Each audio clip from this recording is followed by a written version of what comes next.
dipersembahkan oleh Sahabat Dasar dimanapun Anda berada, terima kasih Anda masih bersama kami di Gaspol Sahur. Gaspol memang. Pak Ustadz, biasanya kalau di masing-masing daerah itu kan punya ciri khas sendiri-sendiri tuh untuk Lailatul Qadar ya Pak Ustadz. Kalau di rumah saya itu biasanya Pak Ustadz, kalau di Jakarta itu ada orang tua bawa anaknya itu bawa rantang, makanan, udah gitu bawa ya alat-alat ibadah, lalu ke masjid dari mulai taraweh Pak Ustadz. Dari taraweh selesai, terus mereka tadarus, makan, ya tidur, bangun malam, tahajud gitu. Sampai sahur, terus setelah subuh pulang. Nah kalau di Makassar biasanya kayak gimana Pak Ustadz? Ya, semua tradisi-tradisi itu tentu bersumber pada sumber ajaran Islam. Ya. Ya, jadi kalau ada perbedaan tradisi antara di Jakarta, di Surabaya, di Bandung dan di Makassar, itu perbedaannya selama tidak bertentangan dengan hadis, tidak bertentangan dengan petuah ulama, boleh. Nah, tadi bawa rantang. Betul. Itu kan tradisi. Itu adalah implementasi perwujudan dari sedekah. Kan dia bawa rantang, ada kue di dalamnya. Iya, makan bareng-bareng. Maka dia bawa untuk sedekah. Betul. Jadi semua nilai-nilai kebaikan, apapun namanya, itu dianjurkan. Apalagi sedekah. Nah, ada juga orang yang bawa pakaian. Ya, dibagikan juga di masjid. Nah, itu semua sumbernya adalah sedekah. Nah, kemudian sampai di masjid dia ngaji. Itu memang perintah Nabi, ngaji. Ya, ada lagi setelah ngaji dia tidur. Kenapa dia tidur di masjid? Karena dia takut kalau dia tidur di rumahnya ketiduran akhirnya tidak bangun. Iya. Maka dia tidur. Kalau orang tidur di masjid, insya Allah tidurnya juga menjadi ibadah. Dengan catatan tidurnya jangan sampai ngiler. Soalnya di masjid ya Pak Ustadz. Ya soalnya masjid ini bayangkan kalau ini di karpet di ngiler di sini. Begitu kita sujud, waduh. karpet dicium ngiler dirasa. Iya kan? Maka bagaimana caranya? Dianjurkan oleh panitia masjid bawa kasur. Bantal. Bantal. Kasur mah pindah. Bantal. Tidur dong Pak Ustadz. Bantal kecil aja kan Pak Ustadz. Bawa bantal ya. Tujuannya supaya air liur kita ini tidak menyentuh tempat sujud yang karpet harus masjid. Bebas dari najis. Ya, ada juga yang bawa makanan untuk sahur. Misalnya dia bawa rantang. Itu bagian daripada rangkaian ibadah Lailatul Qadar. Dia bawa untuk rantang-rantang untuk sahurnya. Makanan. Ada juga yang bawa bukan cuma satu dia bawa tapi ada beberapa supaya apa? Dia bisa berbagi. Buat yang lain di masjid. Buat yang lain itu bagian dari sedekah. Jadi tradisi-tradisi seperti itu selama dia tidak bertentangan dan berlawanan dengan fatwa-fatwa ulama, prinsip-prinsip Islam dibolehkan dan tidak dilarang. Tidak perlu dipertentangkan juga Pak Ustadz. Ada juga itu tradisi itu beduk. Ya keliling. Tak, beduk keliling. Kenapa dulu orang beduk keliling? Karena waktu itu belum ada menara. Ya, zaman itu belum ada alarm. Jadi masyarakat ini ada pengurus masjid yang keliling kampung bawa beduk sahur. Nah itu yang sekarang tambah modern dan menjengkelkan. Kenapa tuh Pak Ustadz? Elektron. Aduh, elektron berjalan masuk ke komplek. Kita belum tidur dia sudah kasih bangun. Pak Ustadz, mengejar malam Lailatul Qadar itu sebenarnya dari jam berapa sih? Dari setelah asar atau setelah taraweh? Ya setelah taraweh. Dari setelah taraweh karena malam. Dari malam itu kan ayatnya inna ansalnahu fi lailatul qadar wa ma adraka ma lailatul qadar dan seterusnya.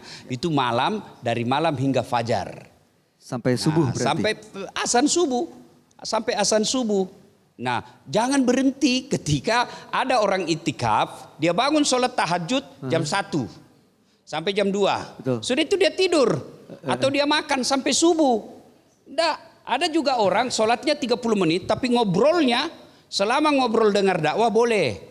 Maka di masjid ini kita kalau itikaf itu buka puasa. Nah, kemudian sudah buka bersama ngaji menunggu isya. Betul. Sudah isya Taraweh. ceramah. Oh, ceramah dulu. Jadi ceramah. Ya. Sudah ceramah taraweh. Betul. Sudah taraweh ngaji sedikit barang 15 menit. Sudah ngaji 15 menit tidur.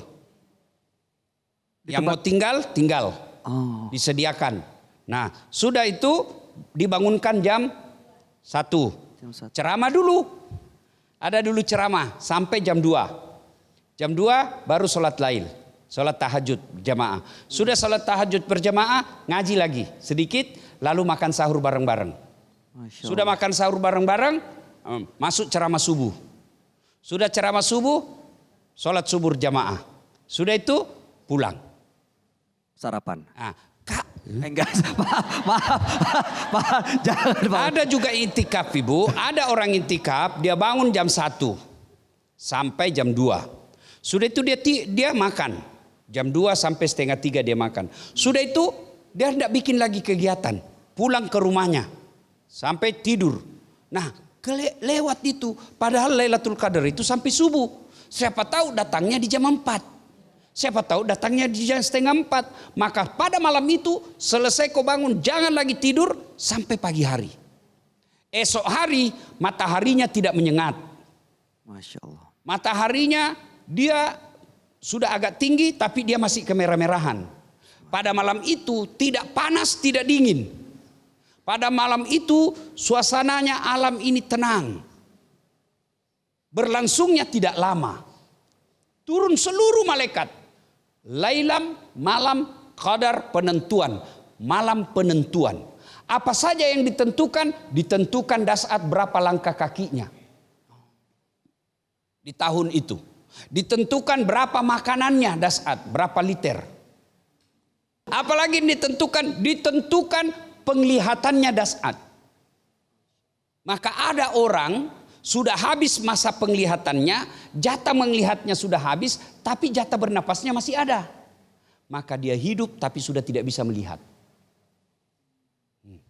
Ada orang jatah melangkahnya sudah habis, tapi jatah bernapasnya masih ada. Maka dia lumpuh. Dia hidup tapi sudah habis langkah kakinya terbatas. Maka pada malam itu kita minta kepada Allah, malam Lailatul Qadar itu kita minta. Lailatul Qadar itu malam penentuan, minta supaya ditentukan yang baik-baik. Masya Allah. Ya Allah, kalau ternyata Engkau sudah takdirkan saya di tahun ini saya harus menghadap kepadamu, ajal tiba, saya mohon ya Allah berikan saya umur yang panjang. Tunda ajal saya Allah karena saya belum menghajikan orang tuaku. Minta doa. Ya Allah, kalau Engkau sudah takdirkan saya menghadap kepadamu tahun ini, tunda ya Allah. Mohon ya Allah, panjangkan umurku supaya apa? Saya bisa mendidik anak-anakku menjadi anak generasi Islam yang soleh dan soleha. Masya Allah, amin, amin, amin. Ya Allah, kalau Engkau dalam buku takdirmu ini, aku sakit di tahun ini Allah, sehatkan saya Allah, supaya saya bisa sempurna dalam beribadah. Minta kepada Allah, doa pada malam itu. Karena malam besoknya, malam di luar Ramadan boleh ibu tidur. Tapi malam Lailatul Qadar hanya sekali setahun jadinya. Dan belum tentu tahun depan kita masih mendapatinya. Maka pada Lailatul Qadar itu saatnya kita berbuat kebaikan-kebaikan. Sebanyak-banyak kebaikan. Tunda tidur kita. Karena malam Lailatul Qadar ini malam yang lebih mulia daripada 1000 bulan. Mudah-mudahan kita mendapatinya dengan penuh keberkahan. Insya Allah. Insya Allah dahsyat sekali, luar biasa. Berikan tepuk tangan dong untuk Ustadz Dasat Latif atas petuahnya yang insya Allah akan menjadi motivasi kita semua untuk sama-sama mengejar malam Lailatul Qadar, meminta kepada Allah Subhanahu wa taala agar nasib kita, apa yang dituliskan, apa yang ditentukan ini membawa kebaikan buat diri kita dan juga meningkatkan keimanan kita. Amin ya robbal alamin. Terima kasih Ustadz Dasat Terima Latif kasih Mas atas Bayu. petuah-petuahnya dan juga terima kasih ibu-ibu dari Majelis Taklim yang hadir di sini yang sudah ada di Masjid Hajah Sitimang, luar biasa bukti cinta Ustadz Dasat kepada sang ibunda. Besok kita akan berjumpa lagi, untuk itu jangan kemana-mana. Selamat menjalankan ibadah puasa di bulan suci Ramadan. Kami pamit, saya Bayu Oktara, Ustadz Dasat Latif, beserta seluruh kru yang bertugas. Sampai jumpa di Gaspol Sahur. Gaspol memang. Wabillahi taufiq wal hidayah. Wassalamualaikum warahmatullahi wabarakatuh. Waalaikumsalam warahmatullahi wabarakatuh. Metro TV.